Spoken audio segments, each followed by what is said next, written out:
বিশ্বের জামি মসজিদের ছাদের উপরে আল্লাহ তাআলা ঈসা নবীকে পাঠাইবে। আসিয়া সে দুনিয়াতে বিবাহ করবে, সন্তানাদি হবে, মানুষগুলাকে ইসলামের পথে দাওয়াত দিবে, কিন্তু নবী হিসাবে নয়, আখিরি নবী উম্মত হিসাবে আসবেন। কি হিসাবে বলেন?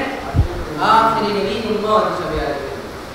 কারণ বিশ্ব নবী সাল্লাল্লাহু আলাইহি সাল্লামের পরে কোনো নবী নেই। কারণ আল্লাহ তাআলা পয়গম্বর বলেছেন, আনা খাতামুন নবিয়্যিন লা নবিয়্যা বাদা, আমি শেষ নবী, আমার পরে আর কোনো নবী আসবে না, আমার পরে আর কোনো নবী আসবে না। এখন আপনি যদি ভাবি যে ঈসা নবী তো একজন নবী, তাহলে কেন সে নবীর আগমন করে সে প্রেরণ হবেন না? নবীর পরে কোনো কি নাই? নবী নাই। কিন্তু ঈসা নবী একদিন দোয়া করেছিল রব্বে কারীমের কাছে, মালিক তুমি যদি আমাকে আখিরি নবীর বান্দা হিসেবে